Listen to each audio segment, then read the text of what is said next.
Hello, this is Lilian with the Dignified Self, and today we are actually having the great honor to speak with a really good friend of mine, Jonathan MacDonald. Hello, Jonathan. Hi. And you guys already know the podcast series we do for the Dignified Self, and besides having the podcast, which will be published, of this wonderful interview we're going to do with Jonathan, who we'll be introducing in a minute, we will also do this video today, which is the first time ever that we're going to do this for the Dignified Self. So I hope you guys like it. So let's get started, Jonathan. How about you briefly introduce yourself? Okay, so my name's Jonathan. Jonathan MacDonald. I'm the founder of the Thought Expansion Network. I'm a philosopher and I speak around the world about change and humans and how we handle progression in life. And I'm absolutely honoured to be invited to speak here. I can't wait to see what questions you fire at me that I haven't prepared for. It's wonderful. And you guys, you have to know this man is extremely inspirational. So, you might experience some change throughout this interview. I'm just warning you ahead of time that this might unlock something inside of you that you weren't even aware was there. Because that's kind of like his superpower, right? That's at least how I got to know you so far. Awesome. Okay, so don't say you weren't warned before. Okay. All right, so we're going to start, of course, obviously, with the topic of mindfulness, because that's what the Dignified Self is all about, cultivating more mindfulness in the technology age. So what I would love to know is, what is mindfulness to you, and how do you personally practice it, despite of actually being a successful speaker and always traveling the world? Well, I must admit, mindfulness for me is something that has changed in its definition over the years. So I started, I guess, realising about mindfulness about 10 years ago when I went through a fairly major personal, professional crisis. And I had no option other than to think about where I was in my life at that time and take a moment to stop and actually consider who I was and what I wanted, but more importantly, where I was in terms of my being, either which was normally in the future in terms of hope and desire, or in the past in terms of regret and remorse, and actually realised that in that moment I was in as good a place as I could be, regardless of all of the failures that had happened around me and losing loads of money and all that kind of fallout. So that's my first moment of realising that being in the moment, being mindful of the moment and the situation was quite important. But throughout the last 10 years, I think mindfulness for me has increased its definition to include critical thinking. To take mindfulness not just from a meditative point of view, but also from a critical thinking point of view in terms of reason and ratio and logic and trying to work out what matters and what things mean. And so mindfulness now encapsulates that. And in fact, forming a Thought Expansion Network for me was something that was less of a business and more of a mission for myself to expand my thinking. But paradoxically, to be mindful is not only to think more clearly, but also to stop thinking and start being. And we spend a lot of time doing as humans, but we're not called humans doing, we're humans being. So that's what I would imagine that mindfulness really is. And kind of like getting from having your mind full to actually being mindful. Oh, that's very good. She should use that one. You heard it here first. Yeah. Okay. And how do you personally practice mindfulness, especially when you travel? Well, travelling for me is extremely meditative, and mindfulness when I'm travelling is it's suited naturally because I spend a lot of time in silence on my own. So I find it quite easy to stop and sit quietly and be still, because sometimes I'm on planes for 20 hours and so you can't move anywhere. You can choose your level of volume. So you are still, you can be quiet, and then it's a question of whether you spend that time drinking wine, watching movies and eating peanuts, or considering the movement away from activity and into being mindful. Yeah. And so that's what I do when I travel. And so I sit still. All my mindfulness is, the practice is sitting, for me anyways, sitting quietly and sometimes thinking and sometimes not. Yeah. That's all I do. Wonderful. And how would you describe the relevance of mindfulness, especially in today's times, so in digital, accelerating times? Well, I've said for years that the more we're connected to each other and to information, the harder it is to find our signal inside that noise. And so I think that the trend towards mindfulness is something which is something that is undeniable. I hope that it increases, and I'm a big fan of a forthcoming philosophical revolution where humans are not necessarily increasingly disconnected from information, from technology, but more aware of their usage of things that may not necessarily be filling their lives full of happiness, and maybe increasing the amount of noise. So it's definitely needed right now, along with critical thinking. So what you're doing with Dignified Self and what I'm doing with Thought Expansion Network, I think, are two examples of many, many, many more that we'll see over the next 5 to 10 years. At the time of recording in 2016, as we're recording this in April, this is the early stage of this revolution. And in 5 years' time, when we look back on this, in 2021, we'll look back on this video, and I think it will be seen as prophetic. I think that people, not pathetic, prophetic, and people will see that we're on the cusp of something that is needed more than ever. That's what I think. So in a few years from now, it will probably be part of normal? Will it be the new normal? Do you think so? What I hope is that it doesn't become a hype cycle. Yeah. Because the nanosecond that the spiky-haired social media gurus start thinking that being mindful is cool, and advertising agencies start having mindfulness campaigns, then we're screwed. I kind of it's a shame watching the mobile advertising industry. When back in 2007, 2006, I was talking about how the new personalised devices, our remote control to our lives, our weapons of mass communication, are actually chances of opening a dialogue with humans. And now you have agencies that are one-to-one communication agencies, personal conversation agencies, but really brands and advertisers and marketeers are still trying to sell products and are definitely not being human. And to say you're being human isn't actually being human. And so yeah, provided that mindfulness doesn't become a cliche, then that'd be great. It'd be really sad if it becomes fashionable. Yeah. What I really want is for it to become a practice that isn't spoken about. It should happen internally. It shouldn't be advertised. Yeah, good point, because it's not an external feature, right? It's actually something that has to be worked on internally. I think so. Absolutely. And as you just mentioned, this phone, what we focus on today, and I always love those little mindfulness cards we carry around in meetings. Today we're focusing on, ladies and gentlemen, the Internet of People. So this is why we're speaking with this inspirational man over here, because we have so much knowledge and depth inside our human brains, and so sometimes we don't have to ask Google for all the answers. Actually, that's why mindfulness practices and also meditation is so interesting. So maybe we speak a bit about meditation, as we're just coming across this topic. So how has meditation influenced or infected you and affected your life? Yeah, rather than infected, yeah, I guess. I don't know. I feel meditated. Something's oh my happened. God. Don't know what to do with my hands, like a teenager at a disco.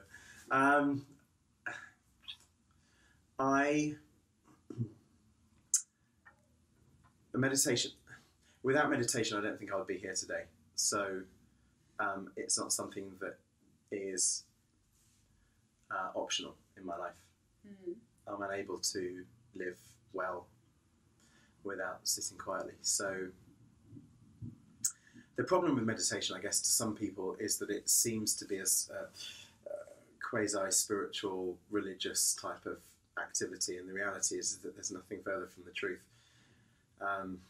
meditation and the art of sitting quietly is something that provides more insight to yourself than anything that you could find in a mirror or from a conversation even. So for me, I've tried many different types of meditation from all areas of the East, and I've travelled a lot of those areas and sat down with monks, with Dalai Lama even, and various different people, practitioners, and the type of meditation that works for me best is one of extreme quiet reflection to a point of insignificance, and I find that through some of the more Zen type of meditative activities that are less based on a journey inward or a journey outward, and more based on a perspective view of actually realizing that we are ants in the whole machine of energy, and we have a tiny part, but our parts of energy that we are is just as critical as anyone else's. So we're insignificant, and at the same time we're significant. And so every day I start each day and end each day at times, if I'm on my own, which is most of the time, I spend at least 50 minutes or 55 minutes in that moment in the beginning of the day. Today you and I did this in the park for 10 minutes. And yes, which is lovely as a preparation for this interview. Yes, it's perfect. And you're in the city of London, by the way. Yeah. That's where we are. Yeah, just on Grosvenor Square here. Grosvenor Place. So yeah, meditation is for me is something that if I didn't have meditation, then I would be caught up. I would run a risk of being caught up in the hoopla and razzmatazz of being on tour the entire time. I go on a business class, lovely. I don't take it for granted at all, but you know, first class, business class flights, land, get in a limo, get to a 5-star hotel, walk on stage, people go crazy, sign books for hours afterwards, do interviews, TV, radio and everything, get paid a ton of money, get given clothes free of charge, get on another limo to another airport. And that, all of that is... that's a rock star right here. Well, I don't know. I mean, to be honest with you, it's the type of trappings that can properly distract you from your actual purpose. And I think that could become your purpose if you weren't to be able to reflect.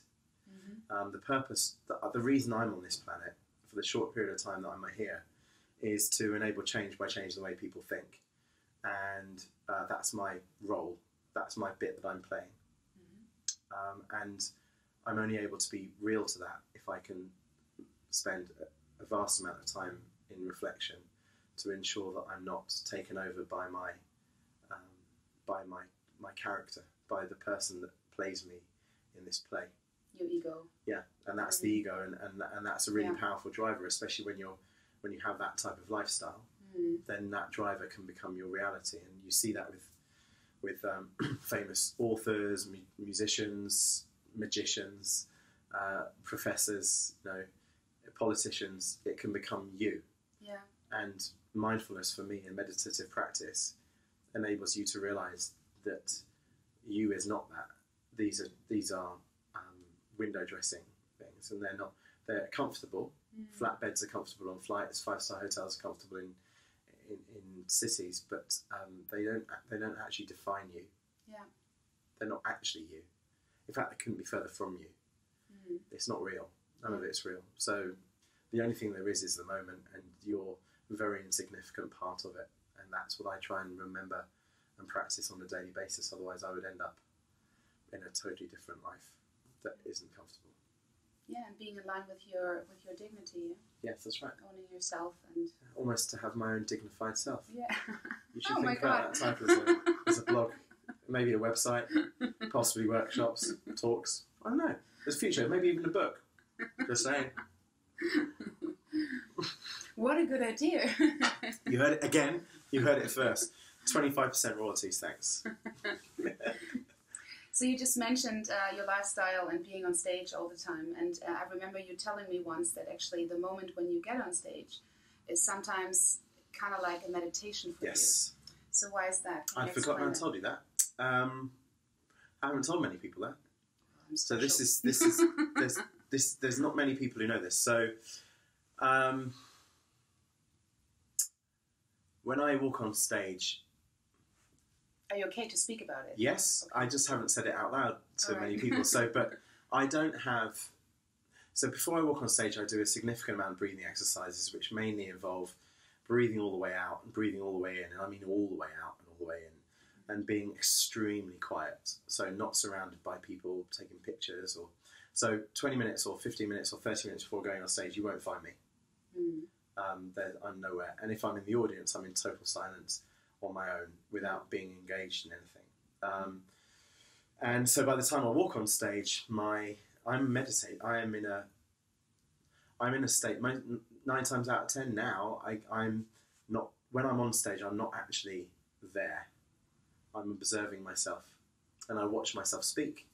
I watch myself tell jokes. I watch myself make big points, and I watch myself come up with quotes that are then shared around the world. And I observe this happening. But it's another character. The person on stage is the messenger character in my play, and it's the character that is the delivery mechanism. But The medium. yeah, and I observe it. I observe it as a tool, and he is mostly well behaved and can be random sometimes. Sometimes I watch myself say things on stage which I would have never imagined I was going to say. I never have a script, so every single time I speak is unique to that, and I tend to make up what I'm going to say dependent on absolutely that moment. And I open my mouth, and the moment somehow manifests itself and it leaves me, and I observe it, and then I look around whilst I'm looking at me on stage, this character. I then look at the audience, and I can sit with the audience, I can stand over the audience, I can listen into the conversations that the audience are happening, and then relate it back to the person on stage. And I don't know how that happened, but all I know is that I'm in the flow. When I'm on stage, I'm in flow, pure flow. So you're in a state beyond thought? Yes, long, far beyond thought. There's no input mechanism. Yeah, and it's a mindful moment, yeah, because you're very conscious in that very moment, without judging yourself. Yes, and beyond pain, beyond regret, beyond thought, beyond anger, beyond fear. Which is the thing about fear of going on stage. I mean, being on stage apparently is the most fearful thing you can do. People would prefer to be in the coffin at a funeral rather than giving the speech. Yeah. And I believe that artificial construct of humanity, of fear, false experiences appearing real, or false expectations appearing real, fear is something that you can transcend, but you need to actually get out of the way of yourself. And actually let it go, and if you do have a message to give out and to catalyse to others, then the best thing to do is to stop trying. And it's only when you start trying, you start thinking about what might happen, that fear comes. And it's not productive as an emotion that is artificial. Yeah. And meditation increases emotional stability, so that's probably why you're also able to better than handle feelings of fear if there's something like that coming up. Yes, I position it. I observe it, and then I position it. I just have my eyes lasered. So this is now 3 days in, having my eyes under a laser beam. So getting my eyes done was an example of the fact that you could choose to be extremely fearful of mucking up one of your senses. Yeah. And there's a 0.X% chance of losing your sight, or all this kind of stuff. Of course. And we can all choose how fearful we are at any stage. And actually the only answer for me is not to be fearful at all. I don't believe feel the fear and do it anyway. I'm more of the fan of do it anyway. Yeah. And I don't think that there's, and as Yoda said, do or no do, there's no try. And one of my favourites. And I just don't buy the fact that fear is a productive influence at all. Yeah, and letting go of fear and all those emotional, stressful feelings is also part of mindfulness. Absolutely. So you're actually in your full power when you're on stage. Yes. That's lovely. Okay, so let's speak a little bit about the Dignified Self and the Thought Expansion Network. Okay. Okay. So you were one of the very first supporters of the initiative of the Dignified Self for more mindfulness in the technology age, which is lovely. And so why is that? What motivates you to support it? Well, you and I spoke about this before it was called the Dignified Self, and we started speaking about concepts like the power of now and the mastery of love, and concepts that were very very mindful. And so we in those conversations between us, I think I said at the time that this was, I think maybe we both felt that this was something that was more and more and more needed. And so my support of the Dignified Self is not the support of an initiative that is modern. It is the increased belief that ancient wisdom is increasingly more important. And your version of manifesting it through the Dignified Self is great because I think you're brilliant. And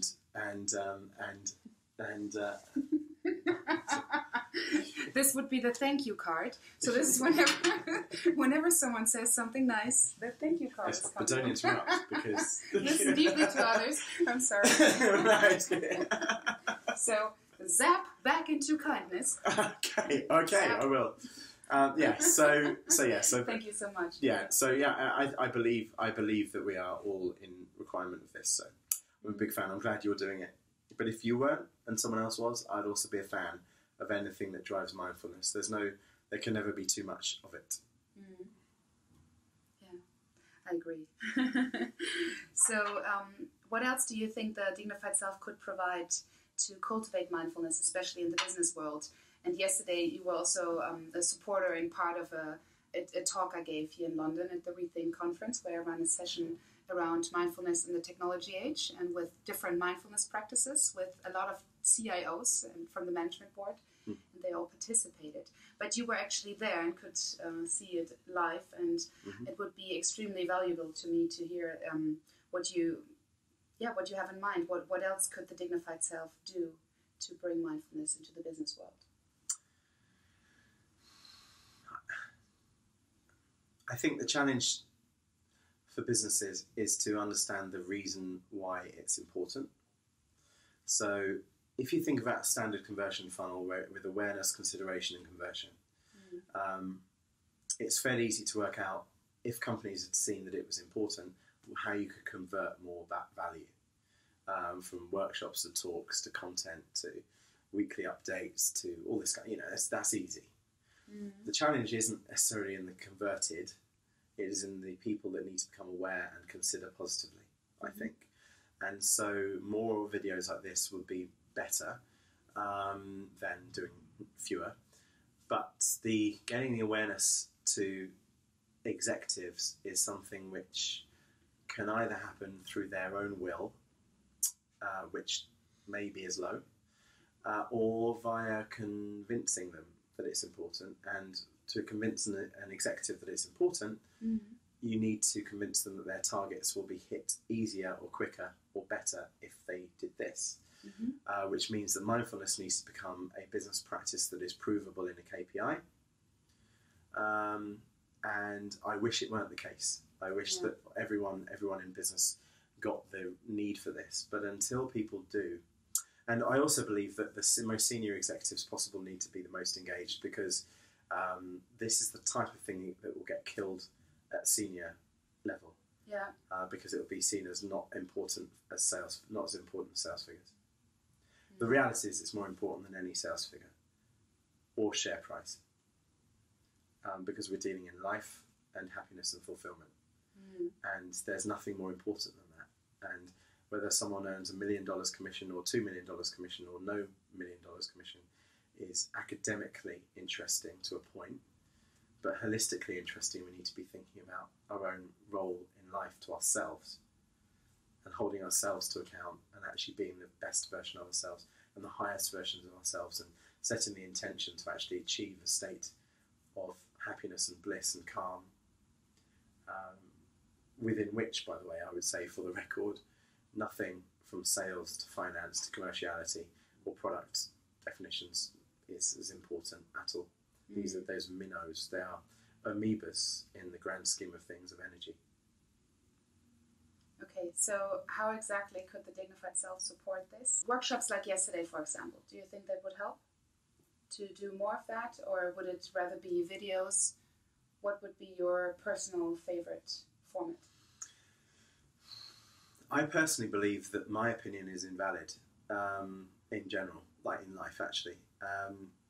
I'm here to enable change to happen in people's heads rather than tell people how they need to change. So I'm an enabler and a catalyst. So, and I believe that the Dignified Self could do worse than operate under the same type of regime. In other words, it's not to do with what the Dignified Self could do. It's to do with what the Dignified Self should do. Yeah.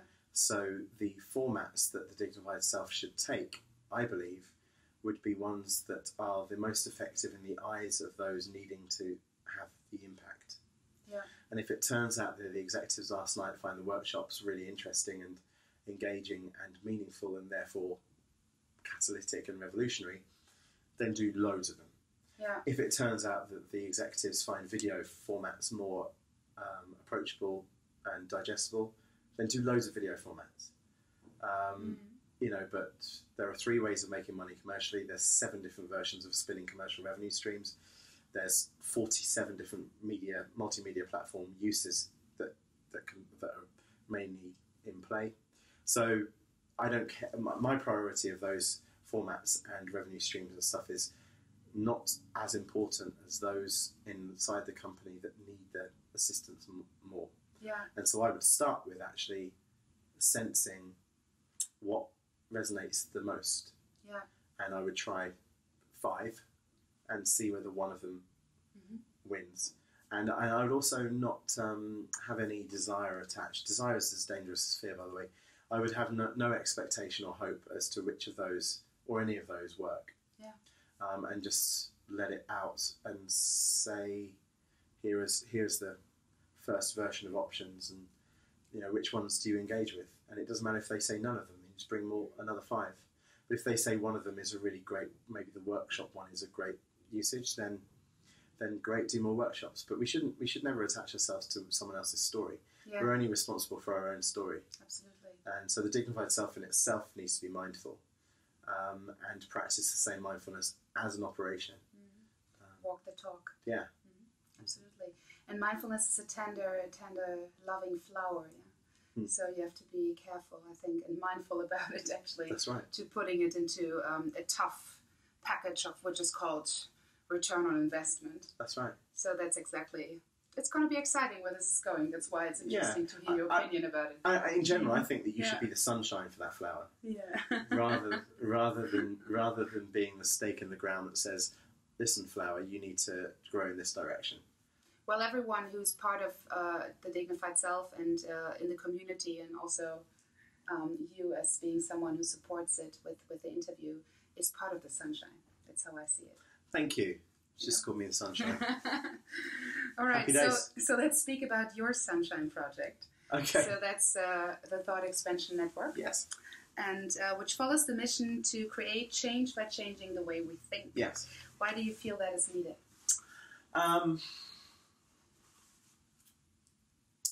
I'm of the belief that the way we think determines our destiny. Lao Tzu said it best by saying, and I super paraphrased, that we need to be careful of our thoughts because our thoughts become our words and our words become our actions, actions become behaviour, behaviour becomes habit, and habit becomes our destiny. So super paraphrasing, so it's not exact because the beginning and the end is what matters. Essentially, the way that we think determines our destiny. And our destiny means our happiness, our security, our progression in life, fulfilling our ambitions, our soul feeling, our heart singing, our brains ringing, our ability to love and be cared for and bring life into the world and nurture life that is in the world and exit with a legacy. All of these things are determined by our thoughts. So the reason why it's important to enable change by changing the way people think is because that actually then becomes destiny. Mm-hmm. So I'm in the business, essentially, of enabling people to determine their own outcome by critical thinking, and also by freedom of thought and sovereignty of intellect. So in the technological world where there's more machines making decisions for us, I'm a big fan of trying to keep people thinking. And that's why I keep asking questions and keep provocating and provoking answers and discussions. And whilst I have breath in my body, I will continue to enable people to think and change the way that people think, and therefore change their own lives and our lives as general society by changing the way that we think about things. That's why I think it's important. Only that. Apart from that, not at all. Could be anything. No, awesome. And I am, besides of being the founder of the Dignified Self, I'm also honored to be one of the leaders of the German version of 10, yes. so 10 Germany, yeah. Which is a great honor. So how do you think the Dignified Self and 10 can actually help each other and support the vision of a better future? 10 will very soon, this is April 2016, so depending on when you see this, it will either happen or it'll still be about to happen. 10 is going to branch into being an enormous global multimedia platform, running from online video to actually having a physical retreat, and also have events around the world. And the regional parts of 10 will be increasingly used for local meetups, physical meetups, as opposed to virtual meetups. Big fan of analog. Real people. Real people, who knew? Oh my God. And how I think the Dignified Self and 10 work together moving forward and combine efforts is I think we are, not now, but relatively soon, the midterm, probably going to get to a stage where we form some form of consortium of humanity, and that will include ventures such as Dignified Self, Thought Expansion Network, Brain Pickings, Wait But Why, The Elephant Journal, TED, that kind of stuff. Yeah. And maybe Psychology Today as well, those kind of things. And I believe that there will become a time where humanity needs to be represented by a group of services that are able to stand for the benefits of humans, whilst artificial intelligence is eager to redefine how we view our jobs and our lives and our relationships. And it will come to pass, I believe, and it's April the 25th, 2016. I think it will come to, although I've said this on stage in 2012, I think it will come to pass that there will be a need for humans to have an armoury or an artillery of non-violent weapons that are weapons of soul and weapons of mind. And we, I think, will be part of that artillery. Lovely.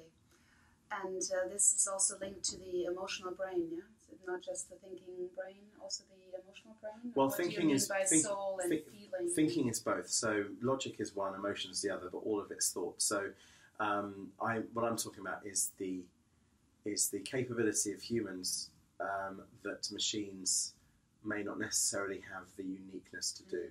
So machines are great playing chess and great at solving problems and great at whatever data you put in. But we're very young in terms of understanding our emotional minds as humans. Yeah. And that's where things like creativity are fostered from. But we will end up, depending on the stats you believe in, I think we're staring down the barrel of a significant amount of jobs being changed or removed from machinery. Yeah. And I think we're also in a situation where we're educating kids in jobs that won't exist in 10 years' time. But that doesn't mean that jobs won't exist. Maybe new versions will. But the new things that do exist, either because we design them to or because they just develop on their own, will be based on reason, critical thought, creativity, and mindfulness. And so I think that it would be remiss of us, in other words, I don't think that you and I, or anyone listening who's involved in this type of space always interested in this kind of space, I don't think that we have an option than to act on this. And it's the reason why I do 200,000 air miles a year to speak on stages, is not because the free toothbrushes that come with a Qantas airline flight are really cool. It's because I've achieved 2% of my potential, and I've only affected about 500,000 lives, and that's not good enough because there's 7 billion more. So I think we've got a long way to go. Yeah, and you will, I'm sure. Thanks. Thanks. So what you already touched now is the skills that will be needed in the future. Mm. And as a recent report, the Future of Jobs report states, that we already talked about a bit at the conference yesterday, is that the jobs needed in 2020, two of the most needed professional skills will be emotional intelligence and creativity, which are actually skills that are not on the list today. So in 4 years from now, it will be a total new scenario. So just as a background. Yeah, I mean, I think they only miss one thing, which is critical thinking. Yeah.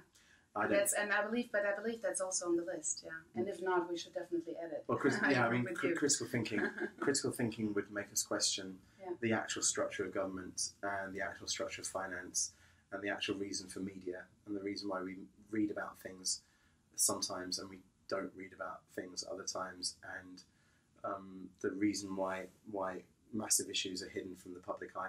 Mm-hmm. And so, whilst we feel very comfortable in the fact that great emotional intelligence would be great, and learning empathy and sympathy, fabulous, and creativity, awesome, we have macro issues which eclipse those, and those issues can only be fixed by the way that we can expand our thought. Mm-hmm. So with respect to the Future of Jobs review and everything else like that, I think they underplay significantly the actual issues that we have. So you advise some of the biggest companies in the world. What are the key skills you think good leaders should have today? I personally believe that leadership is the difference between a leader who takes the credit when things go well and then shares the blame when things go badly. That's one version of a leader. Another version of a leader is a leader who protects the team when things go badly and takes it on themselves. Mm-hmm. And then when things go well, shares the glory with the team. Yeah. And that's my clearest definition of a leader.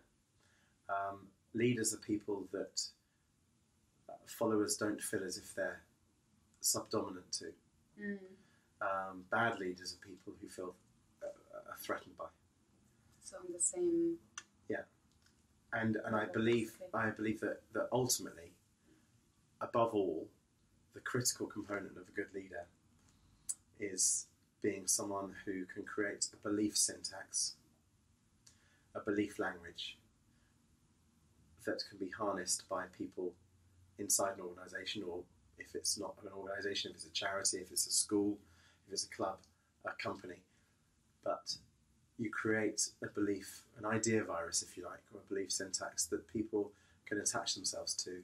The leader's role is to enable absolute clarity of that purpose, and enables people to be the best version of themselves inside that purpose. And so a good leader is a yogi, for instance, or a shaman, and or a great parent that enables the child to learn and discover, as opposed to having to recite things from memory to pass exams. I know very, very few teachers who are good leaders. I know a lot of homeschooling teachers, like parents who homeschool, who are great leaders. Yeah. But I know the majority of teachers that I've met in the Western world education system are not good leaders. They're good dictators, and we are not in a healthy position on that. And what role do you feel mindfulness will play in leadership? I believe that there's two parts of leadership that mindfulness is required for. But I mean, it's almost like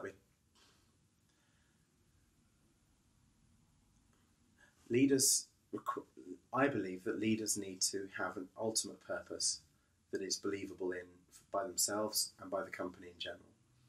to find an ultimate purpose. That's the study of what's called telenics, which not many people talk about nowadays, but it's thousands of years old, and I've done one TED talk about it. But telenics is the discovery of our own purpose, and to actually discover what we really truly believe and stand for, that requires a sense of mindfulness and a practice of mindfulness. In some people don't need that mindfulness to become mindful. They don't need the practice, that's a miracle. But I think leaders need mindfulness, but they also need critical thinking and reason, because standard practice doesn't necessarily mean it's the only practice. And I know we should maybe be promoting purely mindfulness here, but I have to say that mindfulness isn't the magic pill here. What you find when you reflect inside yourself isn't necessarily always brilliant. Sometimes when you reflect inside yourself from being mindful, you realise that there's lots of gaps. And so what isn't needed, I believe, is for leaders to be magically better by being mindful. What has to happen as a result of mindfulness is the establishment of a very clear purpose that people can believe in. Yeah. And that's the ultimate outcome, for leadership, is a clear purpose that people can believe in and will follow the leader happily, knowing that they're being the best version of themselves. So mindfulness is a conduit, but the outcome actually isn't mindfulness. Mindfulness and critical thinking, by the way, or thought expansion, these are roles, aren't the outcome. Our roles are the conduit path. Like the fuel. Yes. Like the sunshine. Yeah, the sunshine. Good. Wonderful. I think that's a wonderful, last statement then. Let the sunshine in, everyone. And I really thank you so much for this interview. Thank you. It's been an absolute pleasure. It was Thanks great for to have speaking you. with me. It's great to be here. Thank you very much, guys. And you can check out ten.io, ten.io. That's the Thought Expansion Network. If you feel that you're willing to potentially change the way that you think or create change in other ways. So please join us if you like. And of course, we will also share that link on the website. And so please check out thedignifiedself.com for further info and also background about Jonathan MacDonald. All right, bye-bye, guys. Bye, everyone.